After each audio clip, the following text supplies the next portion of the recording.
Hi guys, I welcome you all to the YouTube channel. तो आज हम कर रहे हैं हमारा टॉपिक नंबर 3 जो कि है इंडियन फेडरलिज्म के ऊपर। तो गाइस, यूपीएससी में यही एक इशू आता है कि आपके पास लिखने को कई बार बहुत कुछ होता है और कई बार आप जो वर्ड्स हैं उसमें मिस कर जाते हैं, राइट। तो ये सीरीज़ इसीलिए ताकि आपके पास अच्छे खासे वर्ड्स हों और आपको स्ट्रक्चर पता हो कि कौन से क्वेश्चंस को किस तरीके से आपको टैकल करना है, राइट। ये मेंस की सीरीज़ है गाइस, तो इसमें मैं यही मानूंगा कि आपके जो बेसिक्स हैं वो ऑलरेडी क्लियर हैं। अगर आपके बेसिक्स स्ट्रॉन्ग नहीं है तो उसके लिए मैं एक नई सीरीज़ शुरू करूँगा। ये उन लोगों के लिए जो ऑलरेडी एक बार ही तैयारी कर चुके हैं और उनको मेंस की तैयारी करनी है अच्छे तरीके से, राइट। तो हम यहाँ पे करेंगे अभी इंडियन फेडरलिज्म। तो इंडियन फेडरलिज्म के नीचे मैंने लिख रखा है फेडरल सुई जेनरिस। तो फेडरल सुई जेनरिस का मतलब ये होता है कि ये जो फेडरेशन है, federation of its own kind, ठीक है। ये एक अपने तरीके की फेडरेशन है, राइट। ये एक अलग फेडरेशन है। तो मैंने आपको जिस तरीके से बताया था कि सेकुलरिज्म जो है वो एक वेस्टर्न टर्म थी जिसको हमने इंट्रोड्यूस किया हमारे इंडियन कॉन्स्टिट्यूशन में, पर हमने अपना अलग से एक मॉडल बनाया था जिसको हमने इंडियन मॉडल बोला था, ठीक है। उसी तरीके से ये जो फेडरलिज्म है, ये वेस्टर्न की फेडरलिज्म अलग है, हमारे इंडिया की जो फेडरलिज्म है वो अलग है, ठीक है। ये आपको याद रखना है। तो हम यहाँ पे बात कर रहे हैं इंडियन फेडरलिज्म, ठीक है। तो सबसे पहले मैं थोड़ा बहुत बेसिक बता देता हूँ उनके लिए जिनको फेडरलिज्म के बारे में कुछ नहीं पता। तो फेडरलिज्म होता क्या है, मैं आपको थोड़ा सा एक्सप्लेन करता हूँ। देखो, जो पावर्स हैं वो पावर्स शेयरिंग जब हम यूनियन और स्टेट में करते हैं हम उसको फेडरलिज्म बोलते हैं, ठीक है। That means sharing of power. तो यहाँ पे मैं लिख देता हूँ शेयरिंग ऑफ पावर्स, किस में, जो यूनियन है। मैं यहाँ पे सेंटर बोलूँगा, सेंटर, ठीक है। जब ये पावर्स नीचे स्टेट्स को देता है, ठीक है, उसको हम बोल देते हैं फेडरलिज्म। जब पावर शेयरिंग होती है, ठीक है, दैट मीन्स पावर शेयरिंग। तो यहाँ पे ये क्वेश्चन आता है कि आपको यूपीएससी क्या पूछेगा इंडियन फेडरलिज्म के ऊपर। तो इंडियन फेडरलिज्म के ऊपर आपको ये क्वेश्चन आ सकता है कि किस तरीके से वो अलग है या इंडियन फेडरलिज्म है क्या। इस पे जब भी आपको क्वेश्चन आए तो आपको देखिए अप्रोच क्या रखनी है आंसर्स की। सबसे पहले आपको इंट्रोडक्शन देनी है कि किस तरीके से ये इंडियन फेडरलिज्म है क्या। देन आपको बताना है कि जो फेडरल फीचर्स हैं हमारे इंडियन यूनियन के वो आपको बताने हैं। देन आपको बताना है कि यूनिटरी फीचर्स क्या हैं हमारे कॉन्स्टिट्यूशन के। उसके बाद में आपको दिखाना है कि चैलेंजेस क्या हैं फेडरलिज्म इन इंडिया, हमारे इंडिया में क्या फेडरलिज्म के चैलेंजेस आ रहे हैं, ठीक है। एंड में आपको कंक्लूजन देना है कि जो इंडिया की फेडरलिज्म है हमने आपको बताया वो अलग फेडरलिज्म है, वो आपको कंक्लूजन में लिखना है। तो हमें किस तरीके से स्टार्ट करने हैं वो मैं आपको वन बाय वन अभी बताऊँगा कि इंट्रोडक्शन में क्या लिखना है, federal features of Indian union में क्या लिखना है, यूनिटरी फीचर्स में क्या लिखना है, ये हम वन बाय वन अभी करेंगे, ठीक है। ओके, तो सबसे पहले हम स्टार्टिंग करेंगे हमारी इंट्रोडक्शन से। जो इंट्रोडक्शन है गाइस, इसमें सबसे पहले आपको ये बताना है कि फेडरलिज्म है क्या, ठीक। इसमें आपको फेडरलिज्म का बताना है। फेडरलिज्म क्या है, मैंने आपको अभी बताया था, ये एक सिस्टम है। क्या सिस्टम है इसका, सिस्टम ऑफ गवर्नमेंट। गाइस, इसके नोट्स ज़रूर बनाइएगा, नोट्स आपको बहुत ही ज़्यादा हेल्पफुल रहेंगे जब आप रिवीजन करेंगे। उस समय सिर्फ इसको रिवाइज़ कीजिए और एग्ज़ाम देने के लिए जाइए, ठीक है। इसमें क्या है, ये फेडरलिज्म एक सिस्टम है गवर्नमेंट का ऑफ पावर शेयरिंग, राइट। ये क्या है, यहाँ पे मैं लिख दूंगा कि पावर इज डिवाइडेड, ठीक है, किस में, between central authority, between central authority and constituent political units and constituent political units। ये आपका फर्स्ट पॉइंट आएगा। इसको जस्ट जल्दी जल्दी से मैं एक बार समझा देता हूँ आपको है क्या। जो फेडरलिज्म है, ठीक है, ये एक हमारा अगर फेडरल है, ये फेडरल किस तरीके से बना है, ये छोटी छोटी स्टेट से बना है, ठीक है। ये छोटी छोटी स्टेट्स आपस में मिली हैं तो ये एक फेडरल स्ट्रक्चर बन गया है इसका, राइट। अब यहाँ पे यही चीज़ लिखिए कि ये जो सेंट्रल अथॉरिटी है, ठीक है, इसमें क्या है, शेयरिंग ऑफ पावर रहेगी between the constituent political unit. ये फेडरल जिससे बना है उनमें जो पावर शेयरिंग है, ठीक है, उसको हमने फेडरलिज्म बोल दिया यहाँ पर। ये मैंने आपको विद एग्जांपल बता दिया। अभी ये आपका इंट्रोडक्शन का फर्स्ट पॉइंट रहेगा, अब इसमें मैं आपको सेकंड पॉइंट बताता हूँ।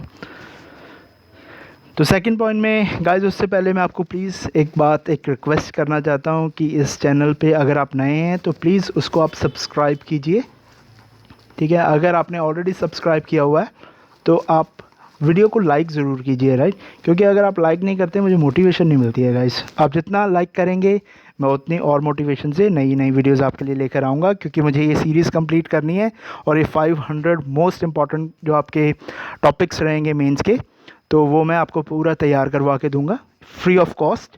तो प्लीज़ आप इसको ज़्यादा से ज़्यादा शेयर कीजिए और प्लीज़ वीडियोस पे कमेंट भी कीजिए। और लेट्स कंटिन्यू गाइस, मैं आगे आपको अभी सेकंड पॉइंट करवाने वाला हूँ इंट्रोडक्शन का। तो सेकंड पॉइंट में मैं आपको ये बताना चाहता हूँ, आप ये लिखेंगे कि जो कॉन्स्टिट्यूशन है उसने फेडरल स्ट्रक्चर तैयार किया हुआ हमारी इंडियन गवर्नमेंट का, ठीक है। ये कैसे, ये मैं आपको अभी बता देता हूँ। जो हमारा आर्टिकल 1 है उसमें हमने ये बताया हुआ इंडिया दैट इज़ भारत, वो क्या है, यूनियन ऑफ स्टेट है, ठीक है। यहाँ पे पॉइंट में आप ये लिखेंगे कि जो कॉन्स्टिट्यूशन है उसने इस्टेब्लिश किया हुआ है क्या, federal structure to the Indian government, ठीक है। वो मैंने आपको बता दिया, आर्टिकल 1 में लिख रखा है क्या डिक्लेयर किया हुआ उसमें, यूनियन ऑफ स्टेट, ठीक है। ये जो हमारा इंडिया है वो यूनियन ऑफ स्टेट है, जो स्टेट्स हैं, ठीक है, उनसे बना हुआ है। ये स्टेट्स हैं, अलग अलग जो स्टेट्स हैं, ठीक है, ये स्टेट्स हैं सारी, इससे हमारा इंडिया बना हुआ है। हम एक यूनियन है। ये मैं आपको आगे चल के बताऊंगा कि क्या फ़र्क है हमारे फेडरलिज्म में और जो वेस्टर्न फेडरलिज्म है उसमें, क्या अंतर क्या है, क्या फ़र्क है, वो मैं आपको अभी समझाऊंगा। तो आगे हम चलेंगे हमारे थर्ड पॉइंट पे। इंट्रोडक्शन का जो थर्ड पॉइंट है उसमें आप लिखेंगे, ओके, थर्ड पॉइंट में आइएगा, इसमें है हमारा जो इंडियन मॉडल ऑफ फेडरलिज्म है, ये क्वासी फेडरल सिस्टम है, ठीक है। इसमें जो इंडियन मॉडल है ये क्या है, ये क्वासी है। तो क्वासी फेडरल सिस्टम क्या होता है, ये आपको अगर तो आपके बेसिक्स क्लियर हैं, पता होगा, तो मैं आपको यहाँ पे हल्का सा बता देता हूँ। इसमें जो मेजर फीचर है, ठीक है, वो फेडरेशन के भी होते हैं और यूनियन के भी होते हैं। जो मेजर फीचर हैं वो दोनों के होंगे, फेडरेशन के भी यानी कि पावर शेयरिंग के भी, और दूसरा क्या है, union. That means power sharing नहीं होगी, सिर्फ यूनियन के पास ज़्यादा कंट्रोल होगा, राइट। तो हमारा जो इंडियन मॉडल है वो क्वासी है, दैट मीन्स कि वहाँ पर फेडरेशन भी है और यूनियन के फीचर भी हैं, दोनों फीचर आ जाते हैं, ठीक। तो ये आपका थर्ड पॉइंट हो गया।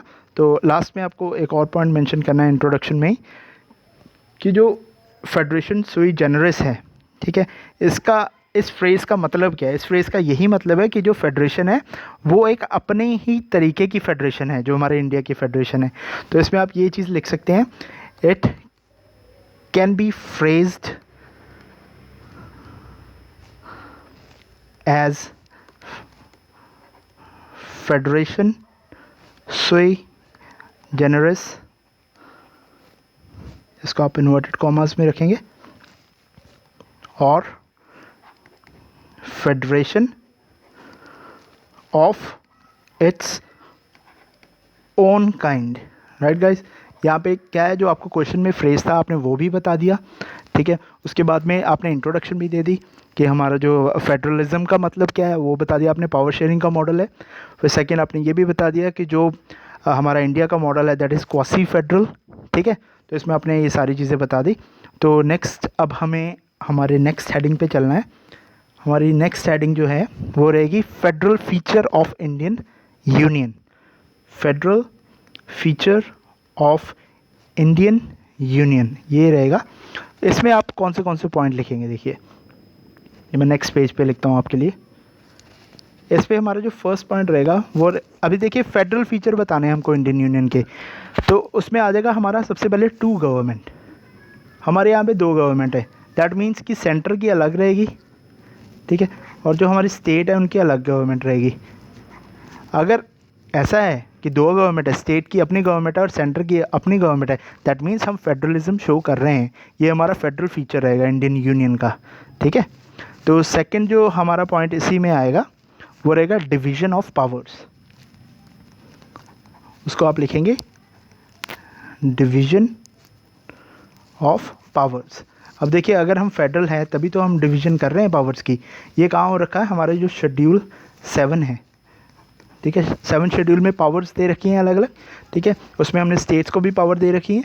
तो यही है कि डिवीजन ऑफ पावर हमें यही शो करता है कि that we are federal, right, federal in nature.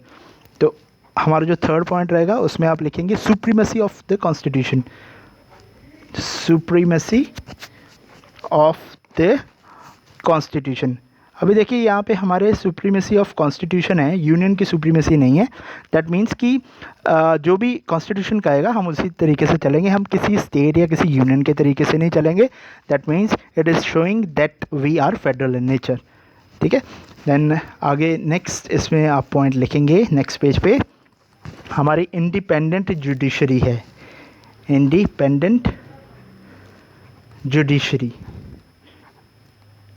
देखिए दैट मीन्स कि हमारी जो जुडिशरी है उसको कोई भी कंट्रोल नहीं कर रहा, ठीक है।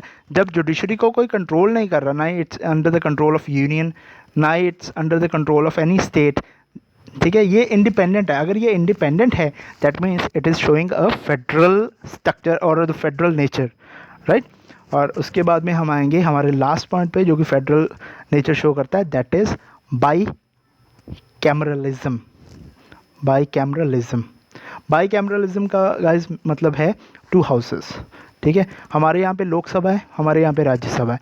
जो लोकसभा है वो आपको पता है कि हाँ इसमें हम चुनते हैं लोगों को, हम चुन के जो हमारे चुने हुए प्रतिनिधि होते हैं वो यहाँ पर बैठते हैं, ठीक है। पर जो राज्यसभा है यहाँ पर क्या है, यहाँ पर जो स्टेट्स हैं वो अपने प्रतिनिधि भेजते हैं। दैट मीन्स कि जो स्टेट्स है, स्टेट्स को यहाँ पर रिकग्निशन मिलती है, ठीक है, यहाँ पे स्टेट की रिकग्निशन है। दैट मीन्स कि अब यहाँ पर जो है, यहाँ पर लोकसभा में हम ये नहीं बोलते हैं कि हाँ हमारे स्टेट को, लाइक पंजाब, हरियाणा, किसी भी स्टेट को यहाँ पे रिप्रेजेंटेशन के लिए नहीं जाते, यहाँ पे पूरे के पूरे इंडिया को रिप्रेजेंट कर रहे होते हैं। और जो यहाँ पर राज्यसभा है, राज्यसभा स्पेशली एक ऐसा हाउस बनाया गया जिसमें कि हर एक स्टेट के जो मेंबर्स हैं वो यहाँ पर रहेंगे, राइट।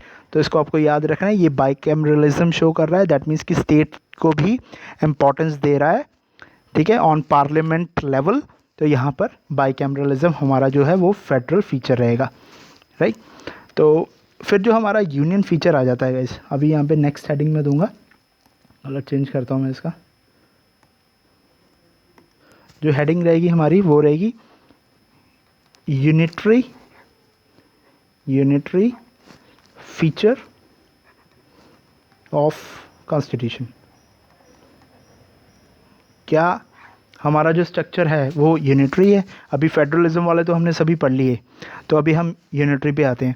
अभी देखिए यहाँ पे क्या है, स्ट्रॉन्ग सेंटर है हमारे यहाँ पे, स्ट्रॉन्ग सेंटर।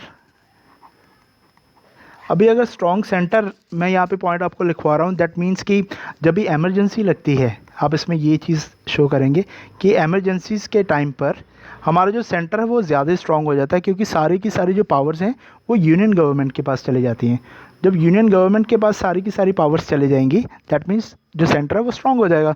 तो ये एक यूनिटरी फीचर हमें शो करेगा उस समय, ठीक है। जो सेकंड पॉइंट है वो आप ये लिखेंगे कि हमारे यहाँ पे सिंगल कॉन्स्टिट्यूशन है, एक ही कॉन्स्टिट्यूशन है हमारे पूरे इंडिया का, हमारी स्टेट्स के लिए कोई अलग कॉन्स्टिट्यूशन नहीं है, ठीक है। तो ऐसा नहीं होता, जो फेडरल होती हैं, अगर मैं एग्जांपल लूँ अमेरिका की और यूएसए की, यूएसए इज़ अ फेडरल, ठीक है, वहाँ पर क्या होता है, सभी स्टेट्स के, ठीक है, अलग कॉन्स्टिट्यूशन होते हैं, ठीक है, और उनका अलग फ्लैग भी होता है, फ्लैग भी अलग होता है और कॉन्स्टिट्यूशन भी होता है। हमारे यहाँ पे क्या है कि एक ही कॉन्स्टिट्यूशन है, इंडिया के केस में एक कॉन्स्टिट्यूशन रहेगा और एक ही हमारा फ्लैग है। हमारे यहाँ पे स्टेट वाइज कोई फ्लैग नहीं है और स्टेट वाइज कोई भी कॉन्स्टिट्यूशन नहीं है। तो ये जो फीचर है ये शो कर रहा है कि हमारा जो यूनिटरी फीचर शो कर रहा है हमारे इंडिया का, राइट। तो नेक्स्ट पॉइंट आप लिखेंगे हमारे यहाँ पे है सिंगल सिटीजनशिप। अभी मैंने आपको पीछे बताया कि जैसे यूएसए में अलग उनका कॉन्स्टिट्यूशन है, हर एक स्टेट का उनका अलग फ्लैग है हर स्टेट का, उसी तरीके से उनको जो सिटीजनशिप होती है वो भी कंट्री की अलग होती है और स्टेट की अलग होती है, ठीक है। हमारे यहाँ पर सिंगल होती है। सिंगल होने का मतलब क्या है कि हम फेडरल स्ट्रक्चर शो कर रहे हैं, हम स्टेट को यहाँ पर इम्पोर्टेंस नहीं दे रहे। मींस ये नहीं है कि यहाँ पे स्टेट को हम अलग कॉन्स्टिट्यूशन बनाने दे रहे हैं कि स्टेट का अलग से फ्लैग होगा या स्टेट अलग से सिटीजनशिप अपनी देगी, ऐसा नहीं है। तो यहाँ पे जो स्टेट है वो छोटी बढ़ गई और जो सेंटर है वो बड़ा हो गया। दैट मीन्स कि ये यूनिटरी फीचर शो कर रहा है, राइट। उसके बाद में जो नेक्स्ट पॉइंट है वो हम लिखेंगे ऑल इंडिया सर्विस। अब इसमें क्या है, जिस एग्ज़ाम की आप तैयारी कर रहे हैं वो ऑल इंडिया सर्विस है, राइट। अभी यहाँ पर जो ऑफिशियल्स हैं ये अपॉइंट कौन करता है, ये सेंटर अपॉइंट कर रहा है, ठीक है। अपॉइंट सेंटर कर रहा है पर काम करेंगे स्टेट्स में। तो जब हम काम कर रहे हैं स्टेट्स में, उसके बाद में फिर हमें 6 महीने साल के बाद में दिल्ली बुला लिया जाएगा, ठीक। हम फिर से दिल्ली में जाएंगे, फिर हमें कहीं और भेज दिया जाएगा, राइट। अभी ये क्या चीज़ शो कर रहा है कि जो सेंटर के जो एम्प्लॉयज़ हैं वो काम कर रहे हैं स्टेट्स में जाके। स्टेट खुद नहीं इनको चुन सकता और स्टेट इनको रिमूव भी नहीं कर सकता। स्टेट इनको देखिए रिमूव तो कर ही नहीं सकता क्योंकि जो प्रेसिडेंट हैं, प्रेसिडेंट हमें अपॉइंट करेंगे, राइट। जो प्रेसिडेंट हैं वही अपॉइंट करते हैं ऑल इंडिया सर्विसेज में जो भी लोग काम करेंगे, तो उनको रिमूव भी वही करेंगे। तो स्टेट सिर्फ रेकमेंड कर सकती है या सस्पेंड कर सकती है उनको, राइट, या ट्रांसफ़र्स के लिए बोल सकती है और उसके अलावा कुछ भी नहीं कर सकती। तो इसमें ये चीज़ आपको याद रखनी है कि ऑल इंडिया सर्विस जो है उसमें स्टेट का जो रोल है वो बहुत ही मिनिमम है।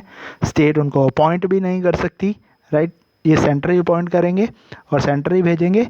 तो ये चीज़ आपको याद रखनी है, ये भी हमारा जो है यूनिटरी प्रोविज़न या यूनिटरी फीचर को शो करता है। तो लास्ट में मैं आपको लिखवाऊंगा यही हमारा जो यूनिटरी प्रोविज़न है, that will be emergency provision.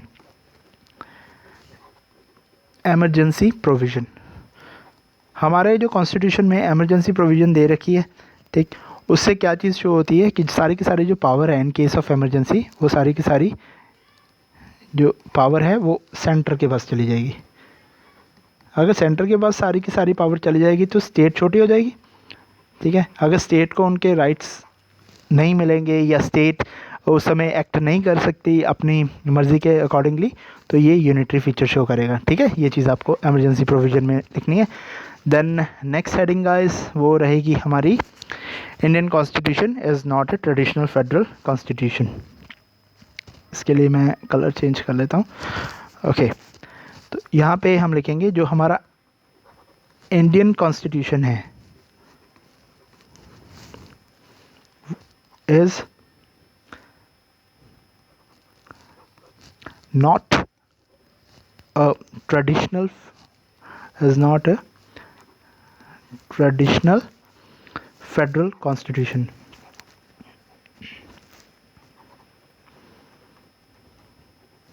ठीक है। अब वो कैसे, वो मैंने आपको पहले ही बता दिया। देखिए कि जो इंडिया है, इंडिया एक यूनियन ऑफ स्टेट है, हमारा इंडिया यूनियन ऑफ स्टेट है। और जो यूएसए है वो एक कंप्लीट फेडरल स्टेट है, ठीक है। फेडरल स्टेट बोलूँगा या federal country, same thing, right. हमारा क्या है, यूनियन है। दैट मीन्स कि हम एक हैं, हम एक हैं और हम में से ही वो स्टेट्स बनी है। हम पहले एक थे, उसके बाद में हमने अपने में से ही स्टेट्स को कार्व आउट किया है, राइट। ये हमारी स्टेट्स हैं, अलग अलग स्टेट्स। ये बहुत बेसिक और ये आपको पता होना चाहिए कि जो इंडिया है वो एक यूनियन है और यूनियन ऑफ स्टेट है, ठीक। हमारे में से कार्व आउट हुई हैं वो स्टेट्स। और जो यूएसए है उसमें क्या हुआ, जो अलग अलग स्टेट्स थी वो इकट्ठी हुई और उन्होंने एक यूनियन बना लिया, ठीक है। ये फ़र्क है यूएसए में और हम में, ठीक। तो हमारी जो स्टेट्स हैं वो हमें छोड़ के नहीं जा सकती, ठीक है, सीड नहीं कर सकती। और यहाँ पे जो यूएसए की जो स्टेट्स हैं वो कर सकती हैं, ठीक है, वो कर सकती हैं, पर हमारी जो स्टेट्स हैं वो नहीं कर सकती। ये बेसिक जो फंडामेंटल डिफरेंस है हमारे यहाँ पे और यूएसए में, ठीक है। देन हम आगे चलेंगे। अभी आपको मैं यहाँ पे लिखवा रहा था कि जो इंडियन कॉन्स्टिट्यूशन है is not a traditional federal constitution.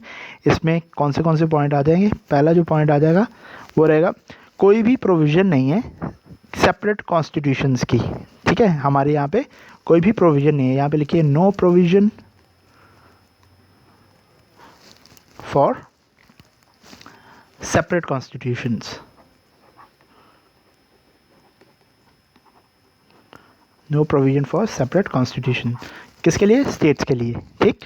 और इसमें आप सेकंड पॉइंट लिखेंगे गाइस, जो कॉन्स्टिट्यूशन है उसको अमेंड कौन कर सकता है? सिर्फ और सिर्फ पार्लियामेंट अमेंड कर सकता है। ये आपको याद रखना है कि कॉन्स्टिट्यूशन में जो अमेंडमेंट है वो कौन कर सकता है? ओनली पार्लियामेंट, ठीक है। 368 ये आपको याद रखना है, ठीक। और नेक्स्ट पॉइंट इसमें आप लिखेंगे जो कॉन्स्टिट्यूशन है, या मैंने सॉरी आपको बता दिया कि पार्लियामेंट ही अमेंड कर सकता है। उसके बाद में जो कॉन्स्टिट्यूशन है वो रेंडर करता है supreme power on the courts, ठीक, to invalidate any action which violate the constitution, ठीक है। ये पावर देता है कोर्ट्स को कि कोई भी ऐसा एक्शन जो कॉन्स्टिट्यूशन को वायलेट करता है उसको कोर्ट्स हमारी इनवैलिडेट कर सकती हैं, ठीक है। ये आपको याद रखना है। यहाँ पे मैं पॉइंट में लिख ही देता हूँ आपके लिए, ताकि जब आप नोट्स बनाएंगे वीडियो को देखें तो आपको लिखने में आसानी होगी। तो इसमें लिखिए constitution renders supreme power on the courts to invalidate any action which violate the constitution,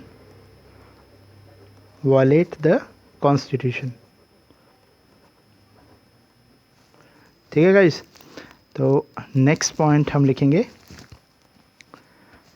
distribution of powers facility, distribution of powers facilities. इसमें देखिए, इसमें दो चीज़ें आपको मेंशन करनी है। जो लोकल गवर्नेंस बाय स्टेट है वो लोकल गवर्नेंस बाय स्टेट, जो सेकंड चीज़ है वो है national policies bye centre, national policies bye centre. इसमें कुछ भी समझाने वाला नहीं है गाइस। देखिए जो डिस्ट्रीब्यूशन ऑफ पावर्स है वो यहाँ पे दे रखा है, जो लोकल गवर्नेंस है वो स्टेट और जो सेंटर पॉलिसी है वो सेंटर बनाएगी, ठीक है। तो इसमें हमारे जो सेकंड लास्ट अब हेडिंग या चैलेंजेस में अगर आपको लास्ट में करवाऊँ कि चैलेंजेस क्या हैं हमारे फेडरलिज्म इन इंडिया में, इसको मैं नेक्स्ट पेज पे लिखता हूँ, आपके लिए भी इजी रहेगा। चैलेंजेस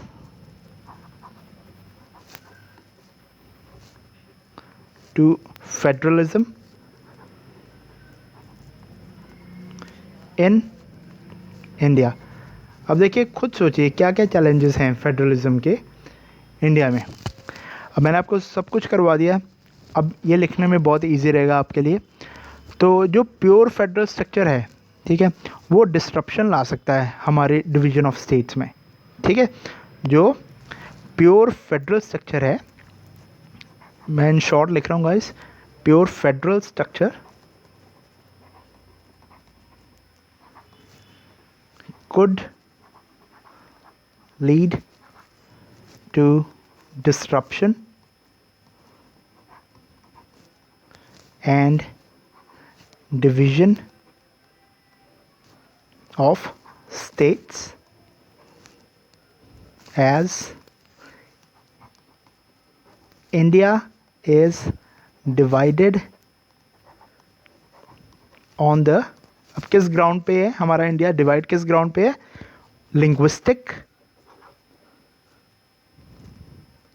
लिंग्विस्टिक यानी कि लैंग्वेज एंड कम्युनल ठीक है, ये चीज़ आपको याद रखना है कि जो प्योर फेडरल स्ट्रक्चर है वो नहीं हम फॉलो कर सकते। क्यों नहीं फॉलो कर सकते? वो डिसरप्शन कर देगा ऑन डिवीजन, ठीक है, सॉरी डिसरप्शन कर देगा और डिवीजन कर देगा हमारी स्टेट्स के, क्योंकि जो इंडिया की स्टेट्स हैं वो लिंग्विस्टिक ग्राउंड पे और कम्युनल बेसिस पे डिवाइड हो रखी हैं अभी, ठीक है। ये चीज़ आपको चैलेंजेस में लिखनी है। दैट्स वाई जो इंडिया में हम कंप्लीट या थॉरो फेडरलिज्म नहीं लेके आ सकते। और सेकंड इसमें आप ये लिखेंगे, second point, that questions were raised against the federal nature जब तेलंगाना फॉर्म किया गया था अंडर आर्टिकल 3, ठीक है। जब तेलंगाना फॉर्म किया गया था अंडर आर्टिकल 3, तब जो फेडरल नेचर है हमारे इंडिया की, उस पर क्वेश्चन उठा था, ठीक। तो इस पर आप लिखेंगे questions were raised against the federal nature, against the federal nature when Telangana was formed under Article 3 of Indian constitution, ठीक है। जब तेलंगाना बनाया गया था तब इस पे क्वेश्चन हुआ था कि ये कैसे इंडिया फॉर्म कैसे कर सकती है, देखिए स्टेट कैसे बना सकती है, एक अलग स्टेट कैसे बना सकती है, जो कि यूएसए नहीं ऐसे कर सकता, ठीक है। तो यहाँ पर ये पॉइंट जो है ये क्वेश्चन में आया था, ये क्वेश्चन उठा था फेडरलिज्म पे, इंडिया की फेडरलिज्म पे, ठीक है। उसके बाद हम नेक्स्ट पॉइंट इसमें लिख सकते हैं कि जो जीएसटी है guys, GST goods and service tax है जो, ठीक, ये इसने भी अफेक्ट किया था ऑटोनॉमी ऑफ स्टेट्स को, ठीक है। इस पर आप ये लिख सकते हैं, अफेक्टेड ऑटोनॉमी ऑफ स्टेट्स। पहले क्या होता था, जो एक्साइज है, कंप्लीट एक्साइज वैट जितना भी था वो स्टेट्स कलेक्ट करती थी, ठीक है।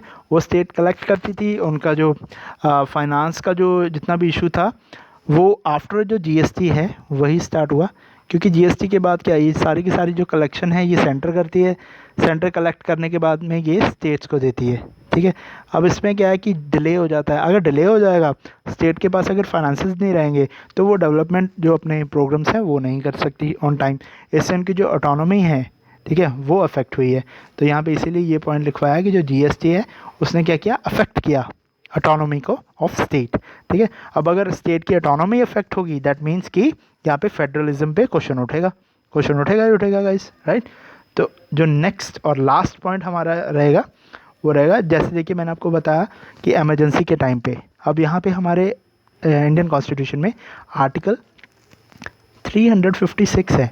356 क्या है गाइस, प्रेसिडेंट रूल, ठीक है। ये जब प्रेसिडेंट रूल लग जाता है उस समय जो सारी की सारी पावर्स हैं वो सेंटर के पास चली जाती हैं, ठीक। तो ये जो प्रोविज़न है आर्टिकल 356 का, ये एक देखिए हमारे फेडरलिज्म के ऊपर एक कह सकते हैं क्वेश्चन है ये, ठीक है। तो इसमें आपको सिर्फ इतना लिखना है, जो प्रेसिडेंट रूल है, इट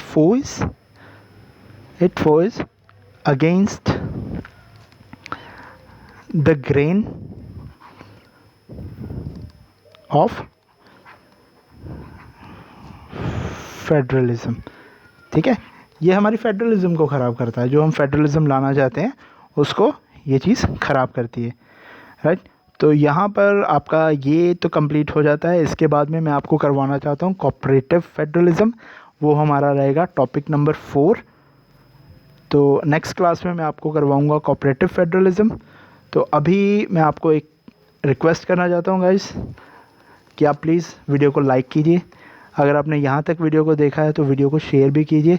मैं ये ट्राई करता हूँ कि आपको इजीली और अच्छे तरीके से जो आपका क्वेश्चन एक तैयार करवा दूँ दिन का, कम से कम एक क्वेश्चन मैं कोशिश करूँगा कि 2 से 3 वीडियोस डालूँ दिन की, ताकि आपको जल्दी से जल्दी ख़त्म हो जाए। तो प्लीज़ गाइज़ इसको सब्सक्राइब भी कीजिए, क्योंकि व्यूज़ काफ़ी आ रहे हैं बट सब्सक्रिप्शन जो है वो मैं देख रहा हूँ कि इतने लोगों ने सब्सक्राइब नहीं किया हुआ। तो अगर आप सब्सक्राइब करते हैं तो प्लीज़ बेल आइकन को भी दबाइए, क्योंकि बेल आइकन से आपके पास जो है अपडेट पहुँचेंगी। तो थैंक यू गाइस, मैं आपको अब नेक्स्ट वीडियो में मिलूँगा हमारे टॉपिक कोऑपरेटिव फेडरलिज्म के साथ। तो मैं मिलता हूँ आपको नेक्स्ट वीडियो में। All the very best guys, see you soon.